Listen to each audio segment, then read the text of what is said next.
I'll read the Sanskrit and then the translation. Deva Dvija Guru Pragya Pujanam Shaucham Arjavam Brahmacharyam Ahimsa Cha Shariram Tapa Uchyate. Please repeat after me. Deva, Deva of the Supreme Lord. of the Supreme Lord. Dvija, Dvija, the Brahmanas. Brahmanas. Guru, Guru, the spiritual master. spiritual master. Pragya, Pragya, and worshipable personalities. and worshipable personalities. Pujanam, Pujanam, worship. worship. Shaucham, Shaucham, cleanliness. cleanliness. Arjavam, Arjavam, simplicity. simplicity. Brahmacharyam, Brahmacharyam, celibacy. celibacy. Ahimsa, Ahimsa, non-violence. non-violence. Cha, Cha, also. Also Shariram, Shariram, pertaining to the body. pertaining to the body. Tapaha, Tapaha, austerity. Austerity. Uchyate, Uchyate is said to be. is said to be. Translation and purport by His Divine Grace A.C. Bhaktivedanta Swami Prabhupada Ki. Jai. Austerity of the body consists in worship of the Supreme Lord. The Brahmanas, the spiritual master, and the superiors, like the father and the mother. And in cleanliness, simplicity, celibacy, and non-violence. Purport. The Supreme Godhead here explains the different kinds of austerity and penance. First, he explains the austerities and penances practiced by the body. One should offer or learn to offer respect to God or to the demigods. Okay, it's good. Now it's time to share this, your class. No problem. Thank you very much.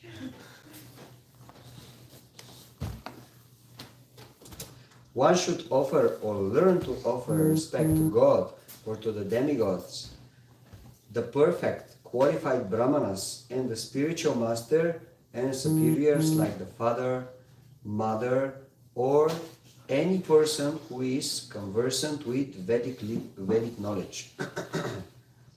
This should be given proper respect. One should practice cleansing oneself externally and internally. And he should learn to become simple in behavior. He should not do anything which is not sanctioned by the scriptural injunctions. He should not indulge in sex outside of married life, for sex is sanctioned in the scriptures only in marriage, not otherwise. This is called celibacy. These are penances and austerities as far as the body is concerned. Again the verse. Deva Dvija Guru Pragya Pujanam Shaucham Arjavam Brahmacharyam Ahimsacha Shariram Tapa Uchyate. Austerity of the body consists in the worship of the Supreme Lord, the Brahmanas, the spiritual master, and superiors like the father and mother, and in cleanliness, simplicity, celibacy, and non-violence. Hare Krishna. Hare Krishna. So, thank you very much for this opportunity to be here in Columbus today and to speak on Bhagavad Gita. Today is a special day. Yes, what kind of day is today? Sunday. Sunday Mother's Day. It's a very special opportunity. Yes, so human life is meant for tapasya, Tapasya means austerity. Or in other words, human life is meant to sacrifice your time, your energy, your money for someone else. Like nowadays we can see many personalities, they have some wealth, they have good health, they have brain, good intelligence. But actually most of the people, they want to use all this only for themselves in a selfish way. So the real human civilizations begin from the point where you are ready to sacrifice your prana, your life, your energy, your words, your body for someone else. And the greatest cause to sacrifice your life is Krishna, God. But actually on the higher level, as we spoke yesterday, of Krishna consciousness, one actually comes to the realization, the understanding that actually nothing is outside of Krishna. Everything is part of Krishna. So from this perspective, proper respect should be given to everyone, to the Supreme Lord, to those who are trying to spread the spiritual knowledge like the Brahmanas, to mother and the father. Why shall we offer our respects to our mother and our father? Sorry. What do you think? Yeah, it is a hand. Yeah, it's the price. The human form of life is the only way by which we can get out of the material world and go back to Krishna, and we are indebted to our parents for giving us that human form of life. 10 out of 10. Yes, we are getting opportunity to exist, to work as a human beings because someone sacrificed his life before that for this to happen. And it's not just about the birth. Okay, we were born, and then what happened after that? Like how many years of sweat and care and not sleeping and maybe eating, maybe not, just to raise the kids. So it's a sacrifice. It's a life of sacrifice. That's why we are indebted to the mother, to the father, to the Brahmanas. Actually, it is said that it takes a village to raise a child. Because the real education is definitely very much question of what's happening at home, what kind of example the parents are giving to the children, but also everybody else. It's just the whole society. What's happening? What are you seeing when you go to the house of the friends or relatives? Or all these examples actually, they form the child, the character of the child, the value system of the child. So that's why eternally indebted to the mother, to the father, to the guru. Guru is, we could say, the second parent in the life of the spiritual disciple. Why? Because he sacrificed, Srila Bhaktisiddhanta Saraswati Thakur said, a gallons of blood to save one soul from the material existence. So it's also a great sacrifice, actually. So if we use our body to worship or to serve or to try to do something as a reciprocation to those personalities, this is the right way to use our human body, our human form of life. And then the verse is mentioning cleanliness, internal and external cleanliness. It means we should keep our body clean, but even more important than this is keeping our mind clean, our thoughts clean. Actually, the Vedic system have this standard that apart from his wife, one should see all other ladies in the society as mothers.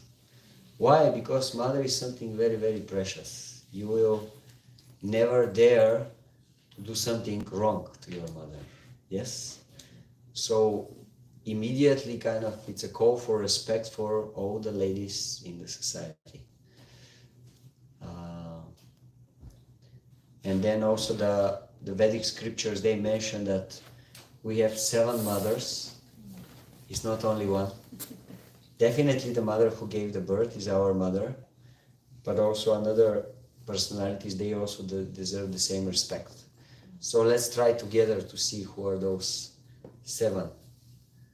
Atmamata. Guru Patni, Guru Patni, Raja Patni, Okay. Dhenu, Dhatri, Prithvi. Okay, so our mother, then The wife of the Guru is also considered our mother. Wife of the king. The wife of the king. Why? King is considered like the father of everybody in the country, so naturally his wife will be the mother. Yes. The cow. The cow is our mother also. Yes. Why? Gives us milk. Yes. Our mother is giving us milk when we are small. The cow is also giving milk so that we can grow, we can survive in this material existence. Okay? So 4 The until now. nurse. Nurse. The nurse. Okay, some lady is helping us to grow, she's giving us education, taking care of us. She's also considered our mother. Earth. Earth. Very good. Yes. And 7 one? 7 is the wife of the The wife of the Brahmana. Very good. Okay, yes. So the teachers in the society, their wife is also considered a mother. Anyway, it just gives this very like elaborate universal idea of mother. That it's not okay you give birth to someone and job done. Hariva. It's not exactly like that. It's a universal principle, motherhood. Someone who is giving you protection, someone who is taking care of you, someone who is nourishing you. Yes. And also, it's okay. And also, I was just thinking that it broadens the range of persons that we indebted to. In the Western civilization, you have your mother, and that's it. But the Vedic civilization tells you, no, there are much more people that you have to show respect, just like your mother. And it's a higher type of consciousness, right? Because gratitude, respect,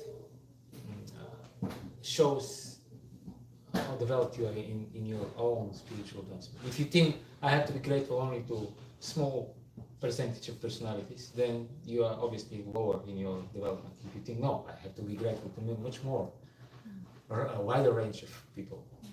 So it shows sophistication, so it shows advancement, spiritual advancement. So the Vedic culture is obviously superior. I want to say. Yeah, so basically it's showing us how we have to base our life on a certain principles. And Pandava, he mentioned gratitude.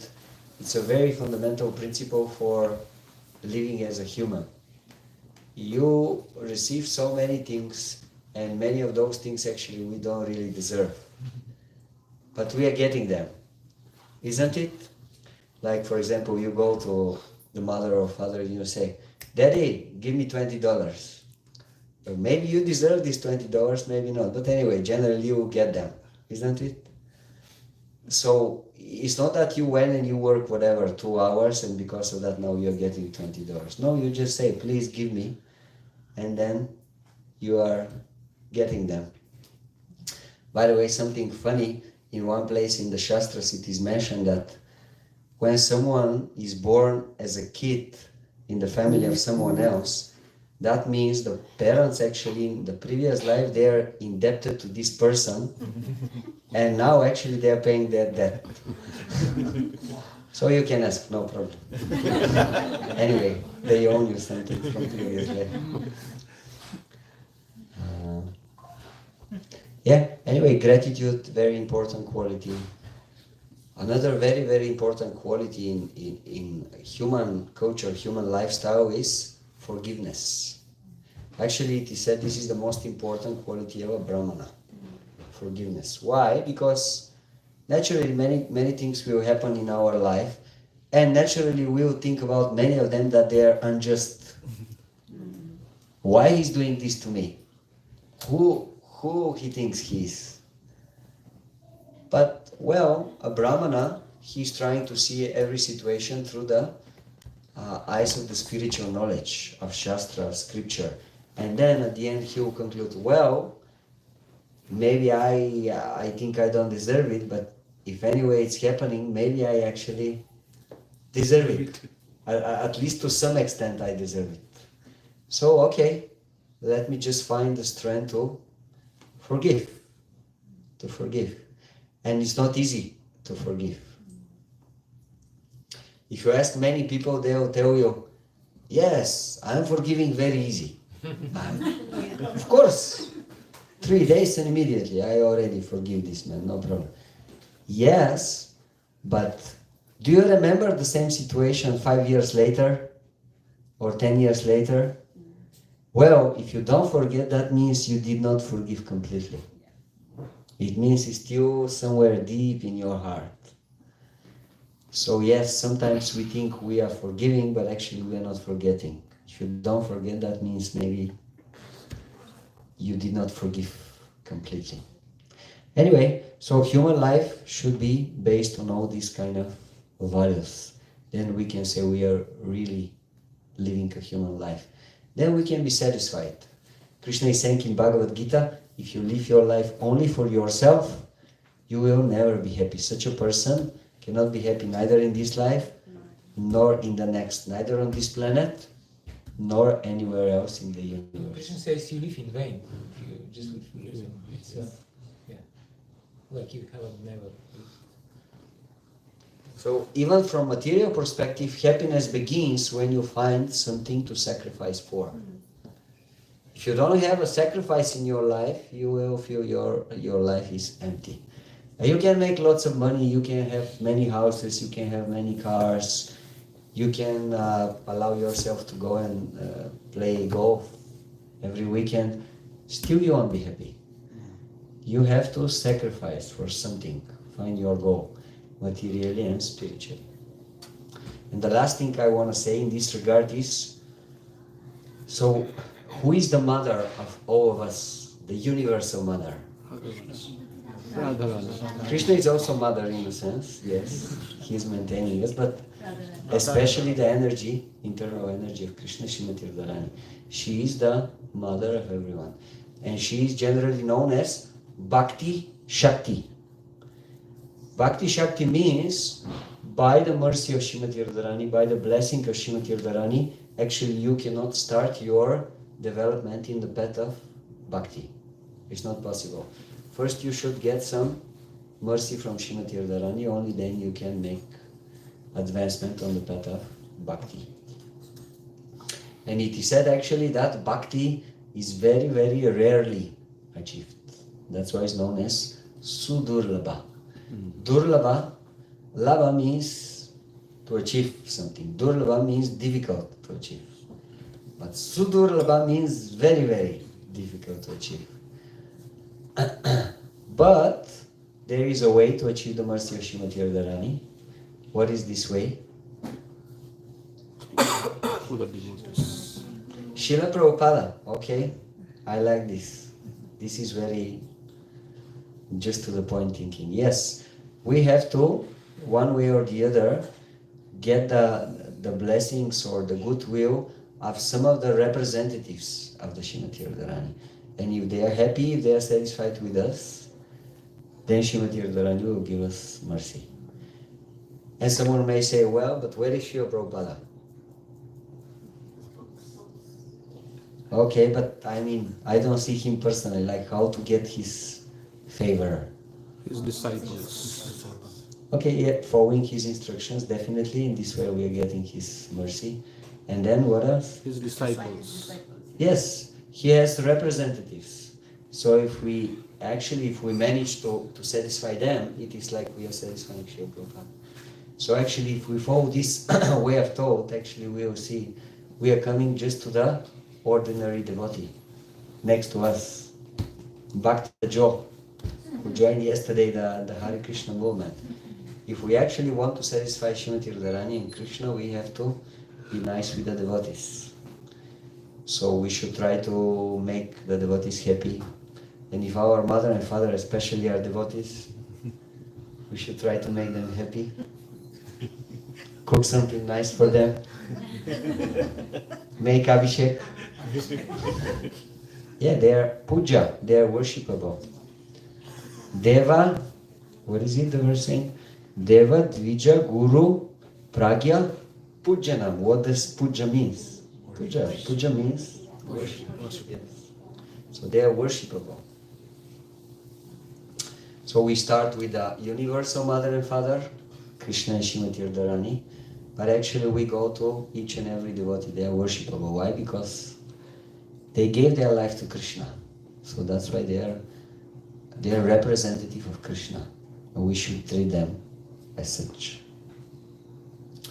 Okay, now with Pandava Prabhu we will try to do something impossible, but still we will try. Do you like challenges? Yes. You're not sure. Maybe yes, maybe no. After hearing, we get it. Oh, we were thinking to make you dance 12 hours, but now that we see you are not very far up, okay, maybe just 8 hours. No, we were just thinking to try to present you the essence of the whole Bhagavad Gita in 15 minutes. So it's very difficult, but still we will try. Are you with us? Yes. Okay. So we will divide Bhagavad Gita in 3 parts. Generally, the acharyas, they explain that Bhagavad Gita has 18 chapters, and like if we divide into 3, that means 6, 6, 6. So the first 6 chapters of Bhagavad Gita, they deal with karma. Wow, you are so learned, you know everything. Okay, that makes it much easier. So karma, what is the meaning of the word karma, generally? Action, activity, correct, yes. So the first 6 chapters of Bhagavad Gita, they want to teach us, to train us how to be properly active in this world. Because everyone should be active, isn't it? Like Krishna is saying in Bhagavad Gita, if you are not active, you cannot maintain even your material body. So at least out of hunger and thirst, we will have to be active. You can lie down the whole day and watch whatever, Instagram, Facebook, this, that. But at some point, when you start feeling some fire in your stomach, you have to get up and go and do something. At least cook for yourself. I mean, at least open the fridge. Something, some activity you have to do. So Krishna, he is giving us the formula how to be active in this world without getting entangled, without getting any karma. And what is that? The formula is very easy. You have to perform your duty, but you should not be attached to the results that are coming from your duty. So we have 2 kinds of duties. One is spiritual duty and one is material. What is our spiritual duty? Serving Krishna. Serving Krishna, yes. Our spiritual position is we are not the body, we are spirit souls. So that's why our natural position is rendering some service for Krishna. So that's our spiritual duty. What is our material duty? Family, relation, work. Work, family, what else? Making money. What's your duty? Good, yes. Everyone has a duty. What's your duty?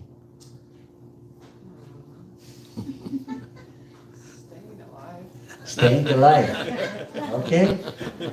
Good. Okay, that's also a duty, yes. Our duty to stay alive. Like health, Maintain body, good health. Maintain the body.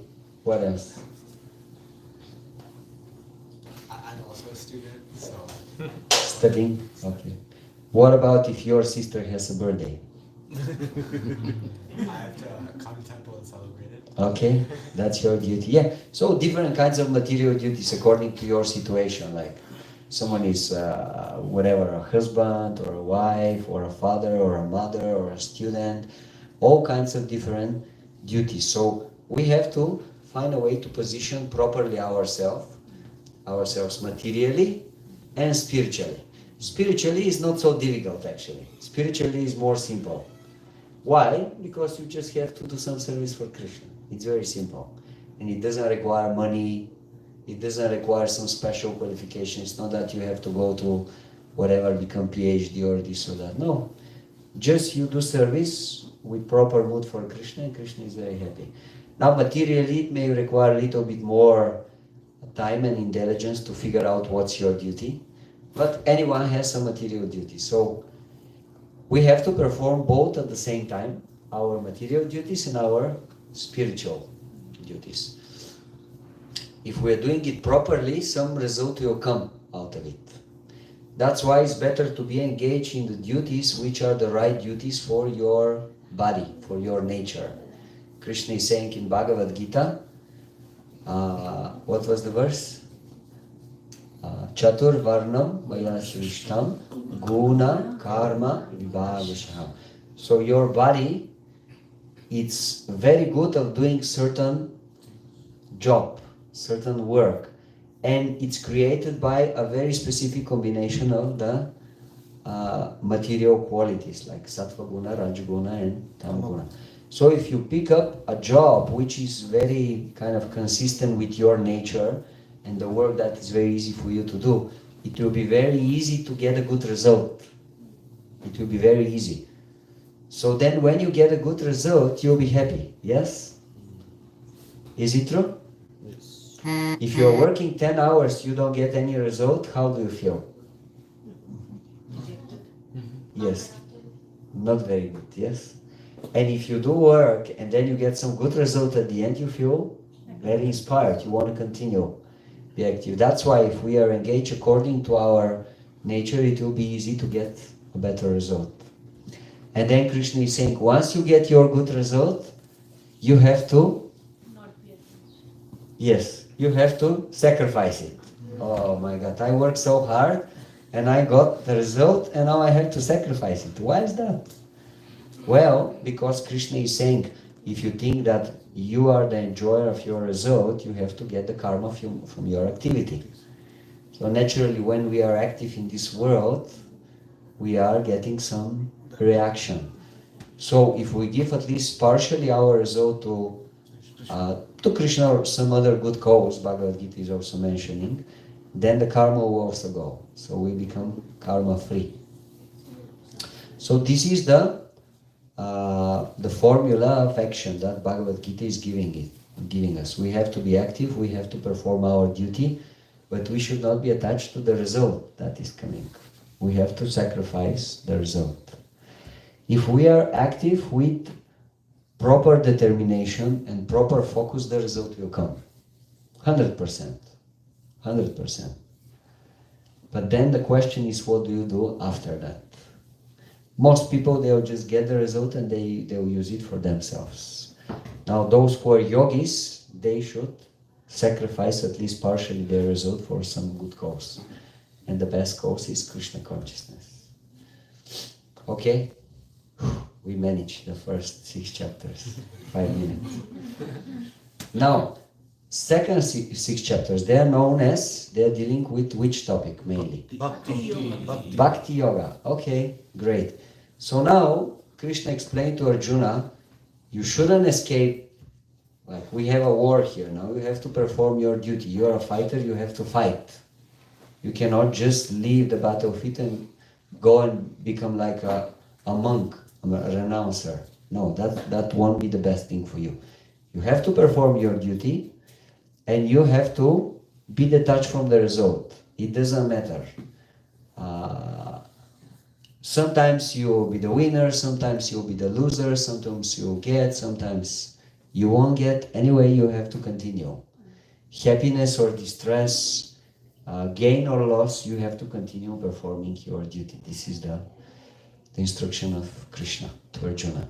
And now, when we come to the second 6 chapters, Krishna is adding something else. He's saying it's not enough just to get rid of your result, to sacrifice your result. Actually, you have to sacrifice your result for me. Yes. So that's the special thing that we're getting in the middle 6 chapters of Bhagavad Gita. It's not just to sacrifice. You have to be very active. You have to get result. But then you should be able to give this result for the pleasure of Krishna. Then Krishna is saying, for someone like that who is ready to do this, aham tvam sarva papebhyo mokshayishami ma shuchaka. I'll free you from all kinds of bad reactions in your life. I'll take care of you.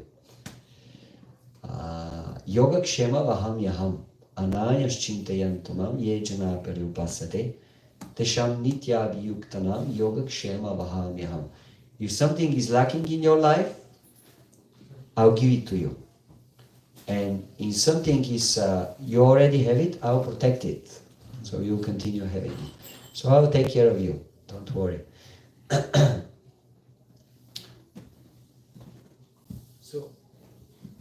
So it's something very natural, I was thinking, because it is more difficult and kind of dry if you just perform your duty.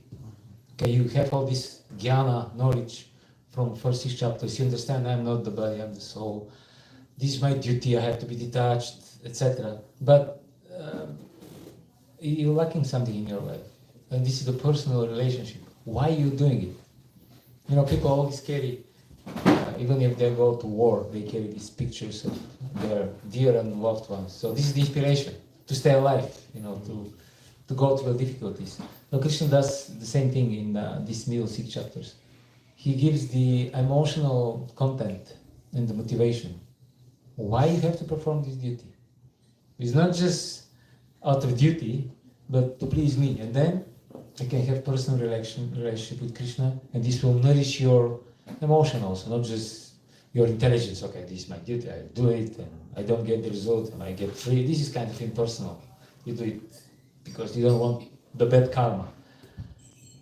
And this is higher understanding, because we all hunger for personal relationship. And how Krishna does this is also very interesting. He just, from 7 chapter onwards, he just speaks about himself, basically. That's what he does. He explains who he is, how he is all-pervading, and what are his good qualities. And then he hopes that by presenting himself in clear terms, and also a little later showing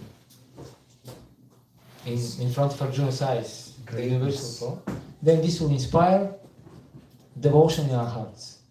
That's what he does. So it's very good to hear about somebody who is great and to appreciate instead of feeling envy. So this is the breaking point. When Krishna presents himself, some people will be inspired with devotion and some people will become envious. So therefore, Srila Prabhupada explains Sura and Asura. There are 2 types of living entities. And we're supposed to be Suras, pious and devoted to God. So this is the test. Like maybe you noticed when somebody starts to glorify somebody else in front of you, some other devotee. So this is the test whether we are envious or we are appreciative. So the same thing Krishna does with us. Okay, I am the Lord, I am Supreme Controller, I am the best, I am the greatest. And how are we going to react to this? And hopefully we will react in a positive way. Of course, there will be always some, until we reach these higher levels, there will be some traces of anarthas in our hearts, but we should disengage with them. Bhaktivinoda Thakur explains, when a devotee sees and notices contamination or material desire in his heart, he should humbly acknowledge that it is there, and at the same time he should detest it. And then very soon Krishna will appear in his heart and he will accept the devotee's love and affection. Okay, so let's make it a little bit more practical. So we said that this knowledge can create a devotion in our hearts. How does actually this work? Let's see how the knowledge of Krishna will inspire us to serve Krishna, to dedicate our life to Krishna. So think about for a second about some person that you feel very, very, very attracted to. Just think for 20 seconds or so. Find someone that you really appreciate because of something. He's like your idol, something like that. There is something really, really attractive in his whatever presence or qualities or some special skill that he has, something that really attracts you. Okay? You're with me? Yes. Okay. So, few of you, would you like to share? Let's say we start with Hadai. My rancher. Wow. Okay. Why? He's always ready to learn and has a good mood. Okay. So these are qualities you appreciate in him.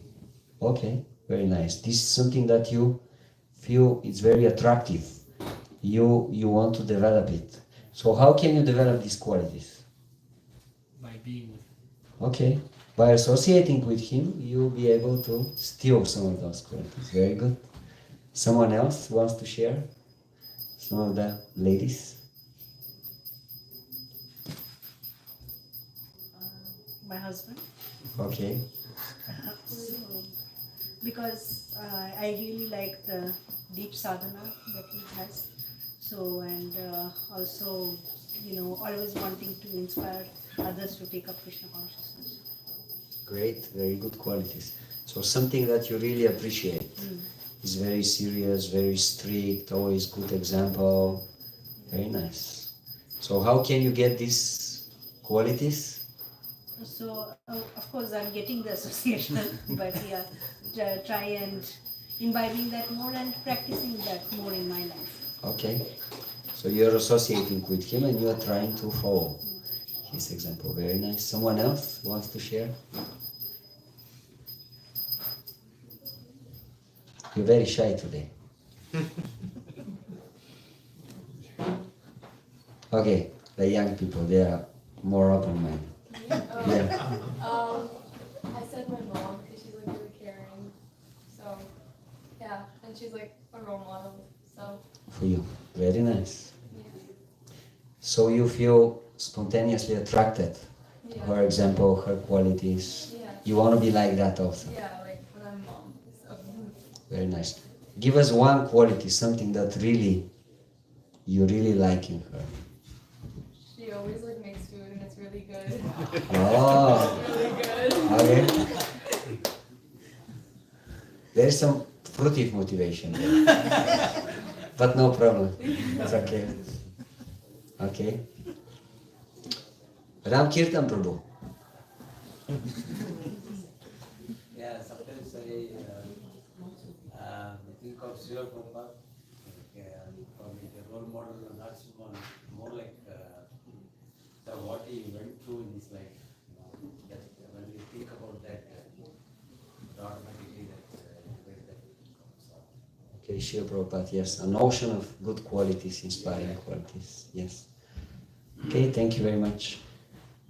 So yeah, this is the idea that we naturally feel attracted to certain personalities because they have some special quality or some skill, something that really attracts us, whatever. Making nice sweets or this or that. So now, imagine, Krishna is the source of all these amazing qualities.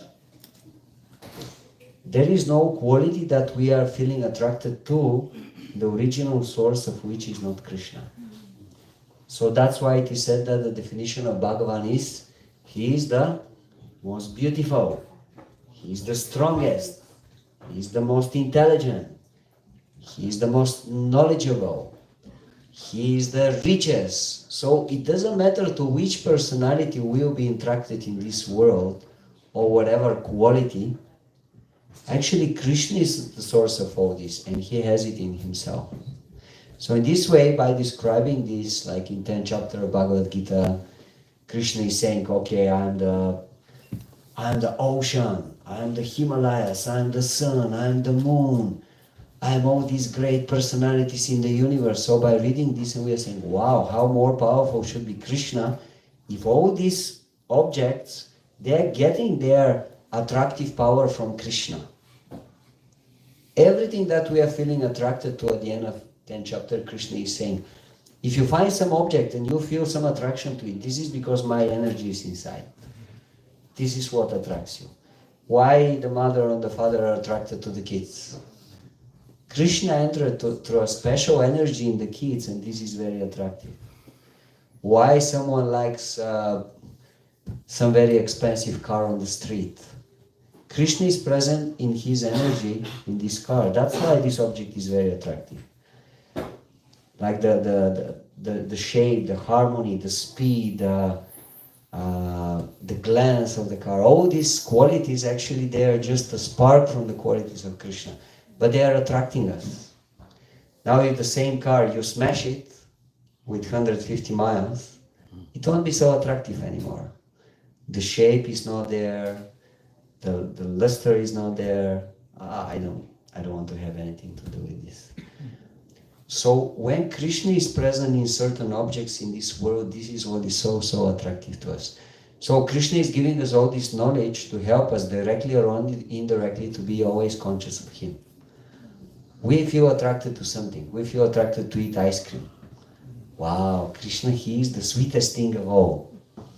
Just if I'm so attracted to the sweet taste of this ice cream, how much more sweet will be Krishna Himself. So in this way, everything that we feel attracted to, it comes back to Krishna. And if we really understand this, if we really understand everything that is attracting us is Krishna, we will be naturally inspired to do something for Him. Like you can see sometimes like a great film stars or like musicians, and then people go on their concerts and they're like screaming and they're losing consciousness sometimes. The security should come and just take them out. Like, wow, George Harrison, woo, Beatles, or whatever else. Like so much attraction that people there really become like mad. So how much more this can happen with Krishna? Because He is really the personification of all amazing qualities, all the good qualities. So this knowledge should inspire bhakti in our heart. This is the idea of the middle 6 chapters. And now we'll try for 2 minutes to explain the last 6 chapters. They are known as Jnana Yoga. Very good. So Bandhava, he will give you short synopsis. So after explaining the most confidential knowledge in the middle 6 chapters, one will think that this is the end of Gita, because this is the most important. But Krishna keeps talking, and not even that, but in the beginning of which chapter? 16? 14 already. Krishna says, now I'll give you even higher knowledge. And you're thinking, why? You just gave the Highest, most confidential. It can be more confidential than the most confidential. And what is more confidential is how do we apply in our practical day-to-day life all this wonderful information, spiritual knowledge that we get in the first 12 chapters. And what are the pitfalls? What are the obstacles? And in these last 6 chapters, Krishna speaks basically about the 3 gunas. First of all, he distinguishes very clearly between the kshetriya and the kshetragya, the body and the spirit soul. And this is maybe common knowledge for us, but still Krishna explains that even our convictions and opinions that we have, until we are on the level of bhava, we shouldn't take them too seriously, because that's not us. That's the important thing. We're very convinced about something. But until we are on the level of bhava or prema, we should be ready to, as Vaisheshika Prabhu likes to say, what he says? I live to be corrected. And then later on Krishna explains the all-pervading influence of the 3 gunas in our life that we might not be aware of. And this is the main obstacle for advancement in Krishna consciousness, that we identify with certain combination of the 3 gunas, and this is how Krishna defines the material mind also. The mind is just the state of attraction to the modes of material nature. And he explains how this is all pervading everywhere in all aspects of our life. Just like he's all pervading, also the influence of the three modes is all pervading. So we have to make a choice, we have to learn how to discriminate, to distinguish. The three modes influence our way of dressing, our taste of food, or friends, or books that we like to read, music that we like to listen, the way we eat, the way we cook, everything is with others. how we interact with people. And Krishna just makes us aware that this is the main obstacle. And if we are not conscious, if we don't always strive to discriminate between spirit and matter, if we become lazy in understanding Siddhanta, then we will become slackened in our spiritual life. And at the end of Bhagavad Gita, Krishna summarizes again everything, just like a good teacher will do. He would start with summary of what he has to he will teach, and then he will teach everything, and then at the end he will summarize, and then he gives the conclusion of Bhagavad Gita at the end of 18th chapter, and the conclusion is pure devotional service. Okay, so did we hit our objective? Kind of. Okay, so let's follow on the footsteps of Krishna and summarize everything that we said. So the first 6 chapters of Bhagavad Gita, they are teaching us what? So we have to be very Active. and we have to Give up the results. give up the results, yes. And the middle 6 chapters, they are teaching us we have to give the result to? Why? Supreme angel. Yes, because anyway we are going to sacrifice our result for someone or something. He is the most worthy person to sacrifice our life to, and our energy and our living. And the last 6 chapters, they are teaching us. So, basically how we are. Huh? Yes, how we are conditioned in this world and how to come out of this conditioning. How the 3 modes are always influencing us, and gradually we can advance to reach the level of Sattva Guna, and from Sattva Guna we can reach the transcendental level. Okay, thank you very much. Again, we are late, but we try our best. And if it was actually too much and too short for you, then there's a book over there. Actually, over here. This is a book with Pandava Prabhu. We wrote is trying to explain the essence of Bhagavad Gita in a easily understandable way and a practical way. It's actually a companion to study the Bhagavad Gita of Srila Prabhupada. It's generally it's not meant to be a separate book, it's rather a book while you're reading Bhagavad Gita to help you to understand the message of Bhagavad Gita and the connection between the verses of Bhagavad Gita. So I know we have many big readers here in Columbus. You can have a look later and see if you want to get one. Hare Krishna. Thank you very much. Any questions or comments?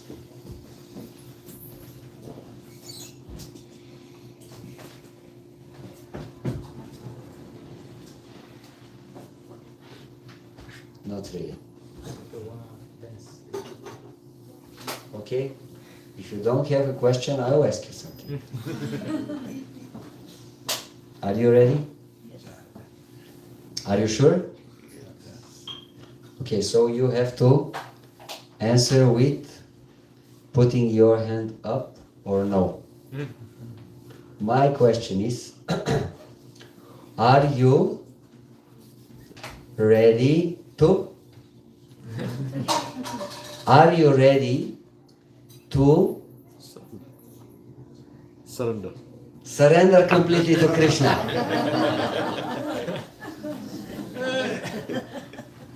Everybody. Okay, if someone is not ready, we will make him dance 12 hours. I told you already. And then at the end, you will scream, you will do whatever you like, but you say yes, yes, yes. No, I don't joke. I'm not joking. Okay, maybe not 12 hours, but at least 3. Yes. What time? 5 to 8. 5 to 8. Where? Naveen Krishna Prabhu's house. Okay, so everybody is welcome. The party is just changing the place, but we're going to do the same thing again and again. Chant Hare Krishna. Okay, we can just start with the kirtan now. Thank you very much for your attention. Now we will have kirtan and we will dance. Hare Krishna. Hare Krishna. Granta Srimad Bhagavad Gita.